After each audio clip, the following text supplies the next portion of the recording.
পাচ্ছ মুরগিটা দুইটা ভাগ করে নিয়েছিলাম, দুইটা ভাগ করে তারপরে কিন্তু এই যে আমি মুরগিটাকে এখন আবারও পিস করে নিচ্ছি। আর ওই সময় কিন্তু মানে ময়লা ঠিক করে ঘিলা করে যেটা আগে পরিষ্কার করে নিয়েছিলাম।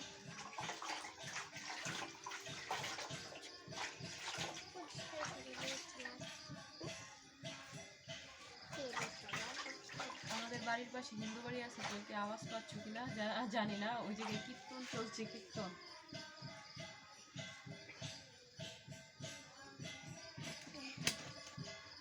কখন শুনে পেতেছে না কোনো দরকার নাকি?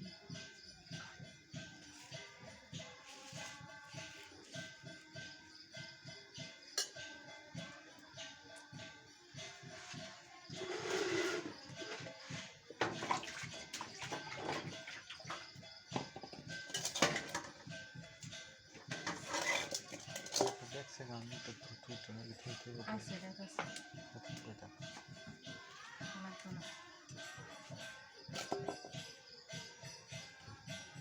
তো দেখতেই পাচ্ছ মুরগিটা সুন্দর করে পিস পিস করে নিচ্ছে। আর বড় মুরগি তো এত বড় বড় পিস করলে আবার মানে এটার ভিতরে মশলা ঢুকবে না, তো সেই ক্ষেত্রে আমি ছোট ছোট পিস করে নিচ্ছি। ছোট ছোট পিসে কিন্তু মশলাটা ভালোভাবে ঢুকে যায়, কিন্তু খাইতে ভালো লাগে। আর বড় পিসটা কিন্তু দেখতে সুন্দর দেখা যায়, কিন্তু খাইতে তেমন একটা ভালো লাগে না। তো সেই ক্ষেত্রে দেখতেই পাচ্ছ আমি ছোট পিস করে নিচ্ছি।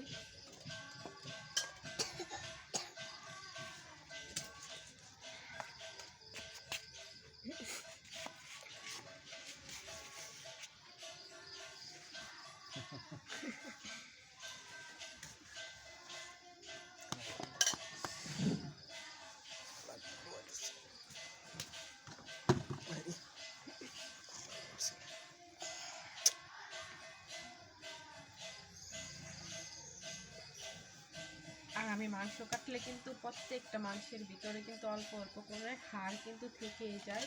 এমনভাবে কে কে মাংস কাটতে পারো কমেন্ট করো।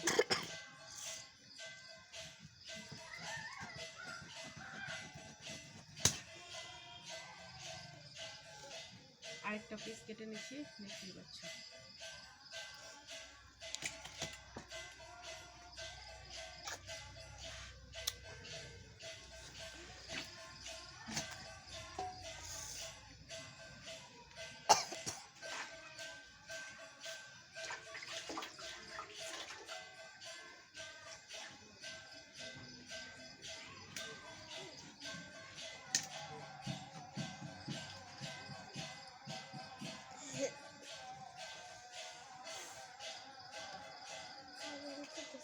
বন্ধ করে দিই